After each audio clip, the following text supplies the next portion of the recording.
Good morning everyone, welcome back to my YouTube channel. तो पिछली class में हमने किया क्लासरूम कम्युनिकेशन के बारे में देखा था कि क्लासरूम कम्युनिकेशन होता क्या है और इसके पर्पज क्या होते हैं, इसके लिए सिद्धांत क्या क्या होते हैं। तो ये एक फॉर्मल एजुकेशन होता है। इसका मेन ऑब्जेक्टिव इंस्ट्रक्शनल होता है, इंस्ट्रक्शन देना होता है, बच्चों को नॉलेज देना और नॉलेज का एप्लीकेशन करना सिखाना। तो ये सभी होता है। और कोल और चैन ने 5 स्टेजेस ऑफ क्लासरूम कम्युनिकेशन की बात की थी, जिसमें formulation the message, message encoding, message transmission, message decoding and interpretation और फीडबैक एंड इवैल्यूएशन। इन सभी की बात हमने की थी। और आज का हमारा टॉपिक है लर्निंग स्टाइल और ग्रुप कम्युनिकेशन क्या होता है। तो लर्निंग स्टाइल, VAR वार्क ने बताया है लर्निंग स्टाइल के बारे में 1992 में। नेल डी फ्लेमिंग और कोलिन ई मिल्स के द्वारा लर्निंग स्टाइल्स के बारे में बताया गया था। सबसे पहला विजुअल, विजुअल का मतलब है देखकर। जैसे अगर हम कोई चीज देखकर समझें तो हमको वो लंबे समय तक याद रहती है। जैसे डायग्राम हो गया, पिक्चर हो गया इत्यादि। इन सभी के माध्यम से हम देखकर ज़्यादा सीखते हैं या कम्युनिकेशन ज़्यादा कर सकते हैं। अच्छा कम्युनिकेशन हम कर सकते हैं विजुअल से। नेक्स्ट है ऑडिटरी, ऑडिटरी का मतलब होता है सुनकर। जैसे म्यूजिक को हम सुनते हैं, रेडियो को सुनते हैं, वर्बल मौखिक, इसको भी हम सुनते हैं, तो इत्यादि। तो इससे जो कम्युनिकेशन होता है वो होता है ऑडिटरी। नेक्स्ट होता है रीडिंग, रीडिंग का मतलब होता है पढ़कर। जैसे टेक्स्ट हो गया, कोई अक्षर हो गए, न्यूज़पेपर हो गया, बुक्स हो गया, तो ये हमको पढ़नी पड़ती है।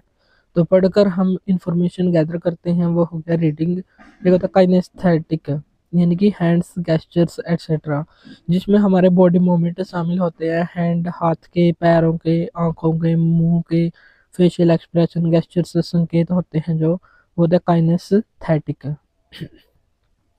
4 टाइप्स ऑफ लर्नर की बात यहाँ पर की गई है।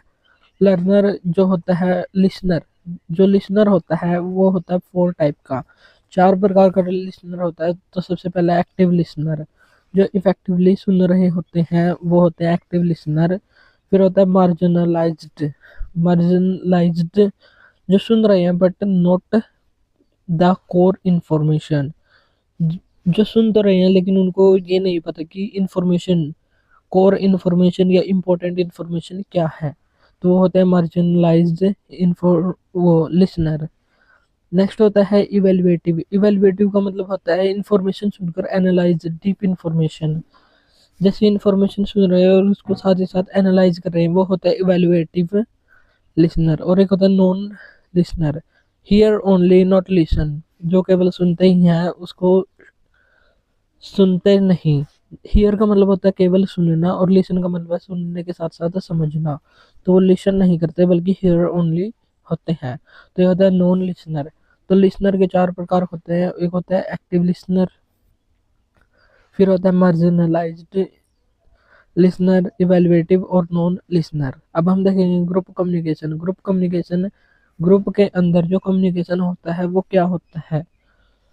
तो ग्रुप क्या क्या हो सकता है, जैसे कोई क्लब हो सकता है, जैसे स्कूलों में क्लब बना दिए जाते हैं या ऑफिस में कोई क्लब हो। तो ऐसे ये क्लासरूम कम्युनिकेशन ये सबसे अच्छा उदाहरण है ग्रुप कम्युनिकेशन का।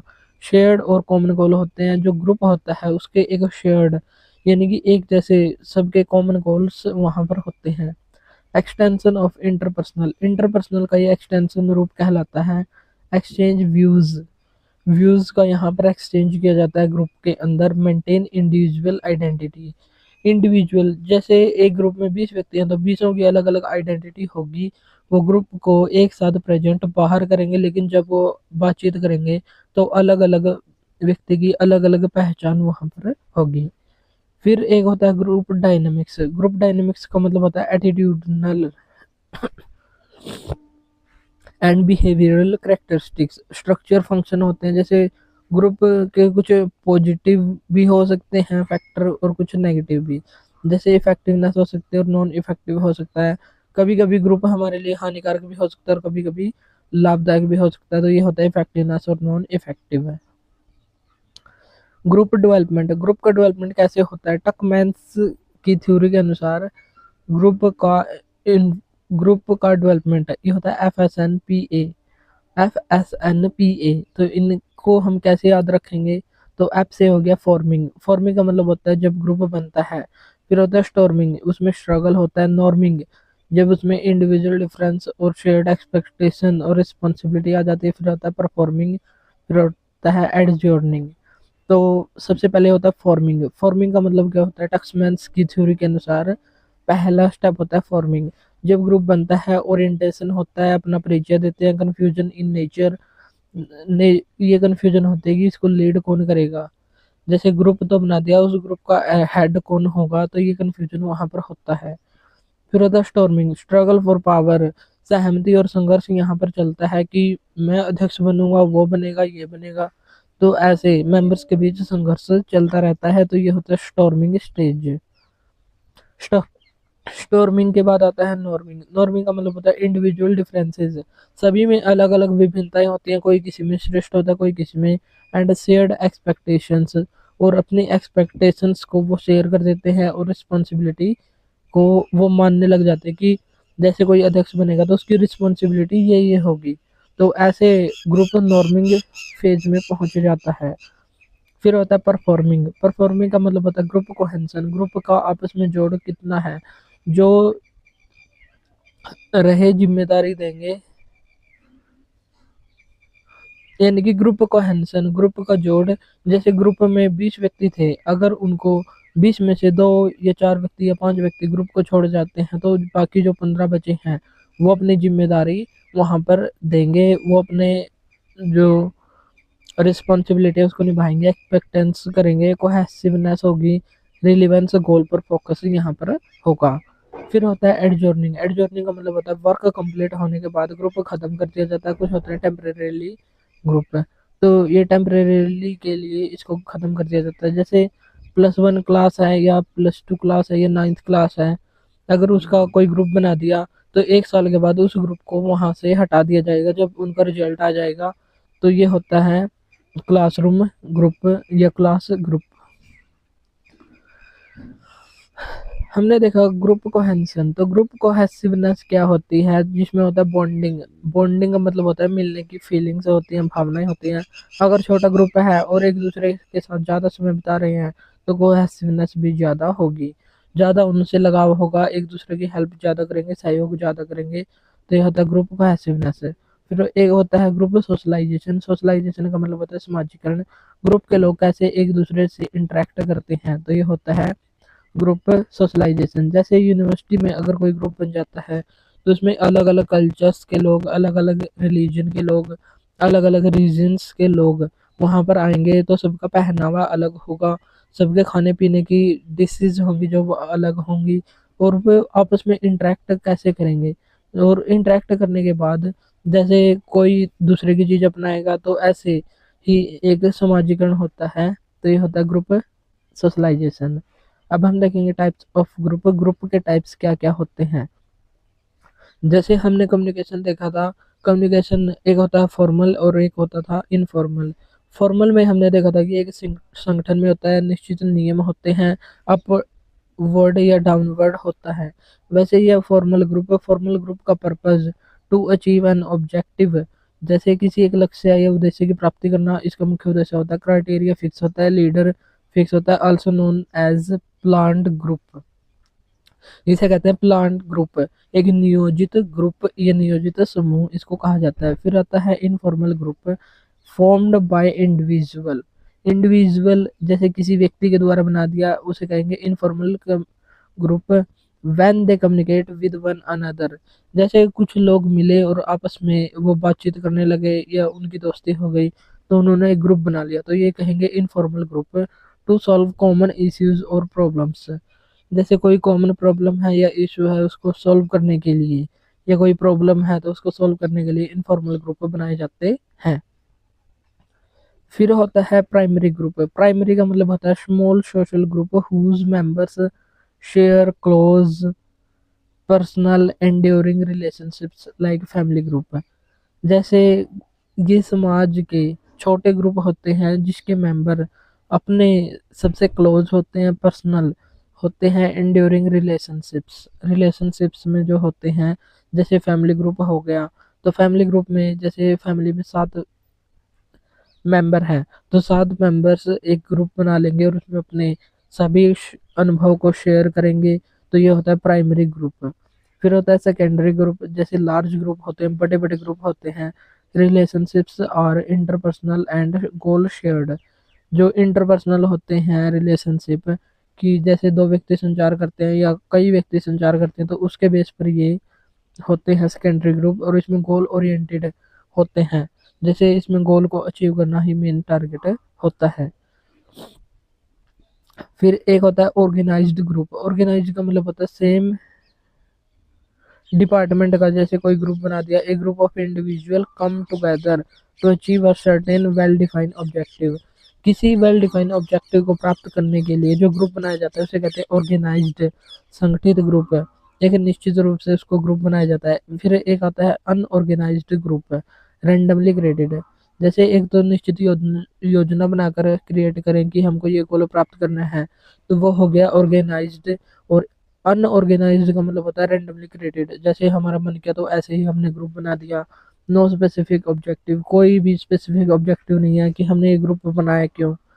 टेम्परेरी होता है, जब हमारा इंटरेस्ट होगा तो हम बातचीत करेंगे या उसमें अपने जो थॉट है उनको शेयर करेंगे। जब मन नहीं होगा तो शेयर नहीं करेंगे, तो टेम्परेरी होता है। Member have no connection, members के बीच कोई कनेक्शन नहीं होता। जैसे हमने देखा ही होगा कि जब हम कोई ग्रुप में जुड़ जाते हैं और हम कोई मैसेज नहीं करते, बस उनको देखते रहते हैं, यानी कि सभी मेंबर्स को जानते तक नहीं। तो ऐसे ही members have no connection, members के पास कोई कनेक्शन नहीं होता, ये होते हैं अनऑर्गेनाइज्ड ग्रुप। जैसे एक कॉलेज ग्रुप है, कॉलेज ग्रुप हमने कॉलेज वालों ने बना दिया एक ग्रुप, तो वो हो गया ऑर्गेनाइज्ड ग्रुप, ताकि उसमें कॉलेज की इन्फॉर्मेशन को शेयर किया जाए, जो हमको टाइम टाइम पर इन्फॉर्मेशन चाहिए, नोटिस चाहिए, वो वहाँ पर मिल सके। लेकिन अगर हमने क्लास में ही एक ऐसा ग्रुप बना दिया, उसी सेम मेंबर उसी ग्रुप में है, लेकिन ये है अनऑर्गेनाइज्ड ग्रुप, जिसमें कोई किसी को नहीं जानता, बल्कि बस ऐसे ही मैसेज करते रहते हैं। जब मन किया तो मैसेज कर दिया, जब मन नहीं किया तो मैसेज नहीं किया। तो ये होता है अनऑर्गेनाइज्ड ग्रुप। तो ऐसे हम इनको समझ सकते हैं। टेम्परेरी ग्रुप, टेम्परेरी का मतलब होता है कुछ समय के लिए बनाया जाता है, to achieve a specific objective. किसी एक स्पेसिफिक ऑब्जेक्टिव्स, उद्देश्य को प्राप्त करने के लिए ये बनाए जाते हैं। ceases to exist once it achieve its objective। इसके एग्जिस्ट को सीज कर दिया जाता है once it achieve its objective. जब ये अपने उद्देश्यों को पूरा कर लेता है तो इसको बंद कर दिया जाता है, इसको क्लोज कर दिया जाता है। तो ये होता है टेम्परेरी ग्रुप। जैसे अगर कोई फंक्शन वगैरह हो या कोई क्विज वगैरह हो, और क्विज के लिए अगर 5 बच्चों को सिलेक्ट किया गया है, तो 5 बच्चों का एक ग्रुप बनाया जाएगा। जब वो क्विज फंक्शन हो चुका होगा, क्विज हो चुकी होगी, तो उस ग्रुप को एंड कर दिया जाएगा, टेम्परेरीली क्लोज उसको कर दिया जाता है। तो ये होता है टेम्परेरी ग्रुप। फिर एक होता है permanent group, exist for a longer duration and help organisations run their business. जैसे कोई ऑफिस है या स्कूल है, स्कूल के स्टाफ का ग्रुप है जिसमें सभी इंफॉर्मेशन शेयर की जाती हैं। तो exist for a longer duration, लंबे समय तक ये ग्रुप चलता है। Help organisations run their business, जैसे ऑफिस में बिजनेस को चलाने के लिए कोई ग्रुप बना दिया जाता है, तो वो लंबे समय तक चलता है, क्योंकि ऑफिस भी लंबे समय तक चलेगा। तो ये होता है परमानेंट ग्रुप। एक होता है open group. Open group anyone can join and anyone can exit any time. Open group वो ग्रुप होते हैं जिसमें कोई भी व्यक्ति कभी भी जुड़ सकता है और कभी भी वहां से लेफ्ट हो सकता है, रिमूव हो सकता है, या उसको छोड़ सकता है उस ग्रुप को। एक होता है क्लोज्ड ग्रुप। क्लोज्ड ग्रुप होता है admission is restricted. Admission restricted होता है, प्रतिबंधित होता है। Members fulfilling a particular criterion to join the group. Members को ज्वाइन करने के लिए एक क्राइटेरिया को कंप्लीट करना होगा, एक पर्टिकुलर क्राइटेरिया होता है, तो उसको कंप्लीट करके ही ग्रुप में ज्वाइन कर सकते हैं। जैसे अगर हम किसी ऐप में कोर्स लेते हैं तो उनके पेड स्टूडेंट्स के अलग ग्रुप होते हैं। अगर किसी ने कोर्स नहीं लिया हुआ, जैसे किसी संस्था में अगर किसी ने कोर्स नहीं लिया हुआ, तो हम उनके पेड ग्रुप को ज्वाइन नहीं कर सकते, क्योंकि उनकी पेड क्लास में ही लिंक को शेयर किया जाता है। जैसे अन अकेडमी हो गया या PW फिजिक्स वाला हो गया, तो अपनी पेड क्लास में ये लिंक को शेयर करते हैं ताकि हम पेड ग्रुप में ऐड हो सकें। यानी कि ये ओपन ग्रुप नहीं है, जो पेड स्टूडेंट्स है केवल उन्हीं के लिए ये ग्रुप बनाए गए हैं। क्लोज्ड ग्रुप ये होते हैं और ओपन ग्रुप होते हैं सबके लिए। तो कुछ ओपन ग्रुप भी होते हैं और कुछ क्लोज्ड ग्रुप भी होते हैं। नेक्स्ट होता है एक्सीडेंटल ग्रुप। एक्सीडेंटल का मतलब होता है फॉर्म्ड एक्सीडेंटली, ऐसे ही बना दिया एक्सीडेंटली, नो पर्पज और ऑब्जेक्टिव, ना कोई उद्देश्य है ना कोई लक्ष्य है। कैन बी टेम्परेरी और परमानेंट, टेम्परेरी भी हो सकता है और परमानेंट भी हो सकता है, इसे कहते हैं accidental group. Purposive, purposive group. Purposive का मतलब होता है जिसका कोई पर्पज होता है, created to achieve a particular task, किसी टास्क को करने के लिए, उसको अचीव करने के लिए जो बनाया जाता है उसे कहते हैं purposive group. Group communication is influenced by several heterogeneous factors. Heterogeneous का मतलब होता है अलग अलग प्रकार के फैक्टर्स को, ग्रुप कम्युनिकेशन को अलग अलग फैक्टर्स प्रभावित करते हैं। लाइक जैसे एज हो गया, एज भी प्रभावित करते हैं कि जैसे 50 साल की एज वाले व्यक्ति हैं उनका ग्रुप कुछ अलग होगा, जो 10 साल वाले बच्चे हैं उनका ग्रुप कुछ अलग होगा, और जो 20 से 25 साल की उम्र वाले स्टूडेंट हैं उनका ग्रुप कुछ अलग होगा। सेक्स, लिंग भी प्रभावित करता है। एजुकेशन, इकोनॉमिक्स और social, linguistic, religious, national, regional और रेशियल, ये सभी डिफरेंसेस होते हैं, ये ग्रुप कम्युनिकेशन को प्रभावित करते हैं। तो आज की क्लास में हमने देखा कि ग्रुप कम्युनिकेशन क्या होता है, ग्रुप के टाइप्स क्या क्या होते हैं, ग्रुप कोहेजन क्या होता है, ग्रुप सोशलाइजेशन क्या होता है, परमानेंट और टेम्परेरी ग्रुप देखे, क्लोज और ओपन ग्रुप देखे, प्राइमरी और सेकेंडरी ग्रुप देखे, परपजिव और एक्सीडेंटल ग्रुप देखे। तो ऐसे ग्रुप की चर्चा आज की क्लास में हमने की है, और आज के लिए हम इतना ही करेंगे। नेक्स्ट क्लास में हम करेंगे थ्योरी ऑफ सोशल कंस्ट्रक्टिविज्म। तो थ्योरी ऑफ सोशल कंस्ट्रक्टिविज्म को हम करेंगे। अगर आप हमारे इस चैनल पर नए हैं तो चैनल को सब्सक्राइब जरूर करें ताकि डेली आपको ऐसी क्लास मिलती रहे। और अगर आपने हमारी जो पहले वाली क्लास नहीं की, तो ये हमारी शायद 7वीं या 8वीं क्लास है कम्युनिकेशन की। अगर आपने पहले वाली क्लास नहीं की तो स्क्रीन पर प्लेलिस्ट दिख जाएगी लास्ट में, तो उस प्लेलिस्ट पर क्लिक करके पिछली सभी क्लासेस को देख सकते हैं। और हमने पहले दिसंबर 2025 एग्जाम के लिए लॉजिकल रीजनिंग को भी यहाँ पर कंप्लीट करवाया था विद पीवाईक्यू के साथ। तो आप उन क्लासेस को भी देख सकते हैं, या हम अभी इसके बाद जो यूनिट कराएंगे उसके जस्ट बाद हम लॉजिकल रीजनिंग को ही स्टार्ट करेंगे। तो आज के लिए इतना ही, मिलते हैं नेक्स्ट वीडियो में। Thank you.